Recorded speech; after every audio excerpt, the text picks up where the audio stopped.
Eder. Mac. Pallister. Sebastiano Visintin risponde a Claudio Sterpin con un messaggio netto e a doppia lama. Chi ha accuse o rivelazioni parli con gli inquirenti e la difesa a tempo debito tirerà fuori i propri assi. È la controffensiva del marito di Liliana Resinovic, oggi indagato per la morte della 63enne, alle esternazioni mediatiche dell'amico speciale di Liliana. Il sottotesto è chiaro, basta processi in TV, la partita si gioca davanti ai magistrati e la difesa sostiene di avere elementi non ancora dispiegati. Nel suo intervento televisivo, Visintin ha ribadito di non avere alcun ruolo nella scomparsa e nella morte della moglie, descrivendosi sereno e tranquillo, e ha espresso disprezzo verso chi avrebbe rovinato la sua vita e 32 anni di matrimonio. Al contempo ha lasciato aperta, almeno a parole, la dicotomia tra suicidio e omicidio, nonostante gli sviluppi peritali più recenti abbiano incrinato la pista autolesiva.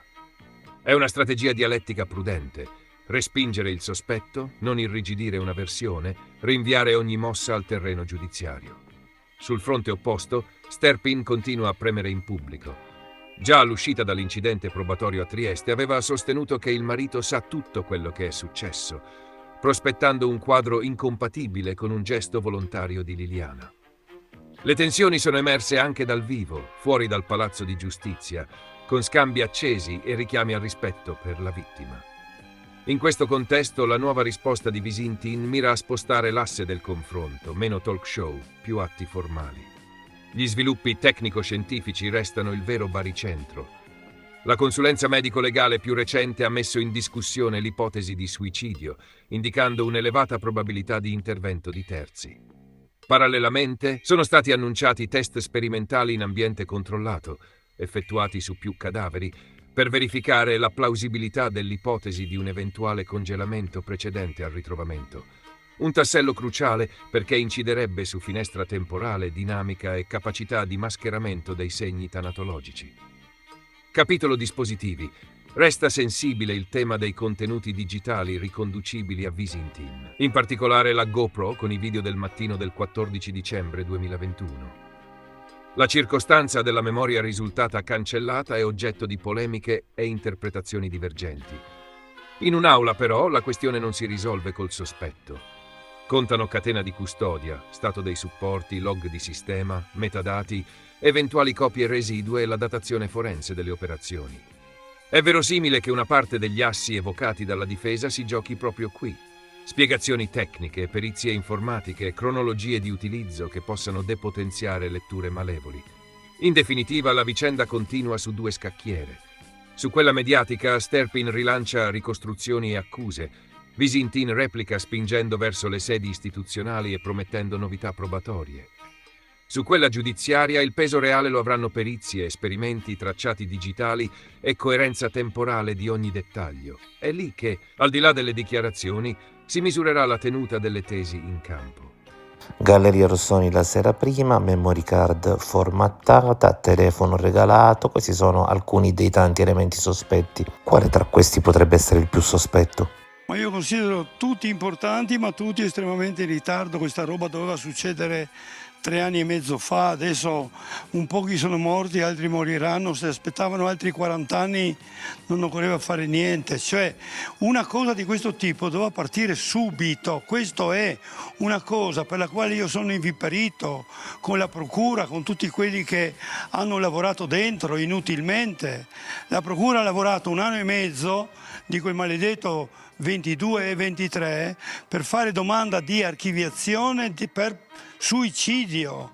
È una bestemmia a Dio ed è passata liscia, e adesso dopo 4 anni ci svegliamo che ci sono un sacco di cose da controllare. Cerco di guardare meno che posso, già così sono imbufalito per come viene portata avanti questa storia maledetta. Purtroppo Liliana non c'è più, per cui qualsiasi cosa che viene fatta non serve. Sebastiano si è ultimamente fissato molto con una canzone di Zucchero. Affari suoi, veramente, non mi tocca. Viceversa, invece, lui che parla del mio rapporto con Liliana, lui lo conosceva benissimo, sapeva da tempo, mesi per non dire anni del nostro rapporto. Di questo sono estremamente sicuro. La seguiva, ci ha beccato più di una volta incrociati mentre io la riportavo a casa, per esempio, da casa mia è successo. Ci sono altre testimonianze che lei era con fratello, cugina, amici, eccetera, e lui capitava all'improvviso, tanto gli interessava poco che sapeva minuto per minuto dov'era, praticamente, motivo per il quale a me delle sue convinzioni veramente mi tocca poco. Però Sebastiano è convinto di avere degli assi nella manica che giocherà insieme ai suoi regali contro di te. Si guarda allo specchio, probabilmente si guarda allo specchio e parla di assi, tutto là. Mentre invece ho sentito che lui ha toccato nuovamente una cosa che mi sta a cuore. Io banalmente nel parlare dei nostri rapporti avevo detto a suo tempo, lo ripeto, voglio che venga messo proprio in chiaro, che Liliana a casa mia, seduta al tavolo, c'ero seduto stamattina ogni giorno, il tavolo del soggiorno, lei da una parte del tavolo, io dall'altra. Allungavamo le mani sul tavolo per tenere io con la destra la sua sinistra e viceversa, ci guardavamo negli occhi per ripeterci anche qualche decina di volte, minuti su minuti, ciao amore. Questo è amore per me. Lui non ha mai saputo cosa vuol dire questa parola, sono convintissimo, perché anche ieri, almeno così mi è stato riferito, che mi addossa il fatto di aver dichiarato, cosa falsissima, io ho dichiarato che l'amore si può fare con le mani. La porcheria di cui lui parla vale per lui, non per tutti, per me meno che meno, per capirci.